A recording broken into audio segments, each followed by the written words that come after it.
Hello everyone, I'm Emily from the decorating room here at Wilton, and today I'm going to show you guys how to make a gum paste Stargazer lily. Now these beautiful flowers are really popular, so it's no wonder you guys have been asking for this video. Now remember, if you guys like this video and want to see more, make sure you subscribe to our channel so you can see all of our videos. Now we're going to start with our Wilton ready to use gum paste, and we're going to knead it until it's nice and pliable. So I've got my flower impression mat here, and on the back you'll see a nice little groove.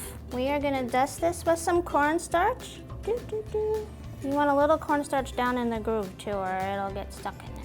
Now we're going to take our gum paste, I don't need all of this, and I'm going to roll it into a ball and then into a log. No measurements here, it's just a log.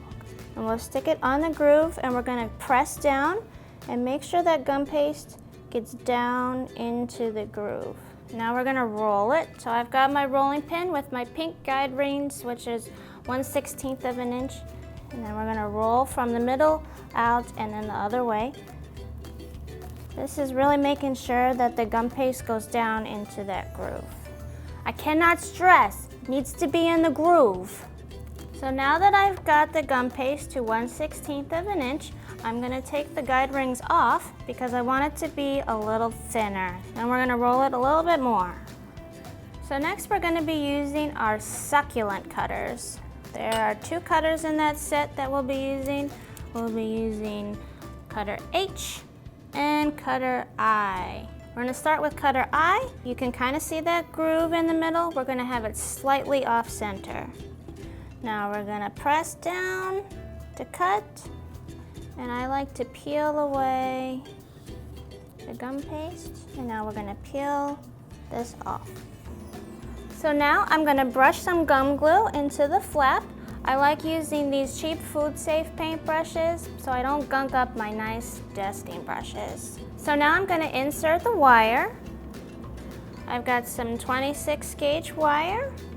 Put it right in here with the flap and the glue, and we'll fold the flap over the wire to secure it. So now we're going to flip over our impression mat, and here we've got 2 veinner sections. This one is for leaves and this one's for petals. So we're going to put it flat side down so the groove is up on there, and we're going to use our purple flower shaping foam, place that on top, and we're going to push. Don't be afraid to push. You're like, roll up at the sleeves and push.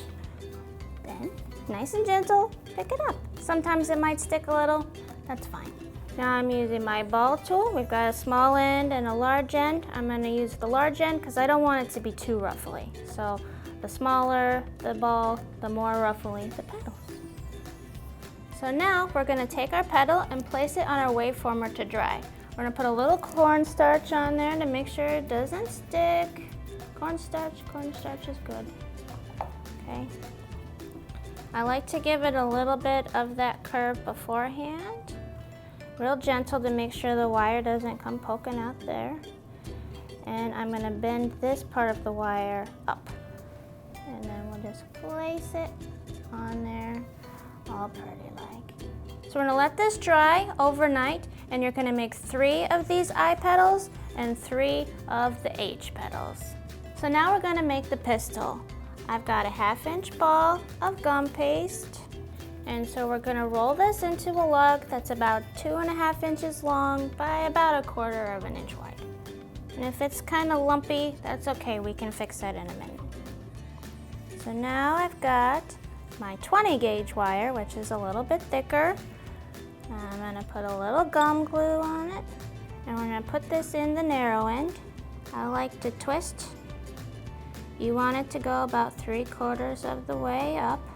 And you see how it's kind of lumpy? We're going to fix that, just kind of give it a little roll. Now we're going to flatten the end, so I just push it on the table a little bit. And now I've got my knife tool. This isn't that sharp, you're not going to hurt yourself. I'm going to make 3 little scores. There's 1, 2, 3. And again, I like to do the little pinchy thing down at the bottom. And then we're going to let this dry overnight as well. I like to let it dry in like a styrofoam block. And next we're gonna make the stamens. So I've got some brown gum paste. I'm gonna roll it into a teeny weeny log. Nice and thin. So now we're gonna put in the little wire. So we're using our 26 gauge wire again. And I've got a little pair of needle nose pliers. And what I'm gonna do is I'm gonna bend the end at a right angle like it's an upside down L. Just a little. We're gonna take this, just dip it in the gum glue, get all the excess off. And then we're gonna kind of sneak this into the middle there. And let these dry along with your pistol. Now that everything is dry, we're gonna dust them and make them pretty. So I've got some color dust here, got some deep pink. Stargazer lilies are usually pink with some dark spots. I'm gonna soften this pink with a little white, and then we're also gonna use a little bit of lime green. And I like to use these nice fluffy brushes. So we're gonna start with our lime green, just a little bit down here at the bottom. I like to go right down the middle. So now we're gonna dust the pistol. Start again with that same green down the bottom half. Get this lighter shade of pink here. And we'll do this on the top. Now I'm going to take my brown extra fine food writer and put some spots on these petals. So now we're going to tape it all together and make our flower. So I've got my pistil, some stamens, and some floral tape. And now the petals. I'm going to start with the 3 wider petals first. So now our I petals are going to sit in between our H petals. Then you can position your petals how you like it. And that's it. Now I'm going to show you how to put it in a cake. So I'm going to use this flower spike to insert my flower into the cake. Since the wire is a little thin, get it so it fits in there. Put the cap back on. I'm going to put this in about here. Just stick it in there. And there it is. Your friends are going to be really impressed with this realistic flower that you guys created. And if you just change the colors up a little bit and use orange instead of white, you can make tiger lilies. All the techniques are still the same. Now remember, if you like this video, be sure to give us a thumbs up and leave some comments below of which flower you would like to see next. I'm Emily. Thanks for watching.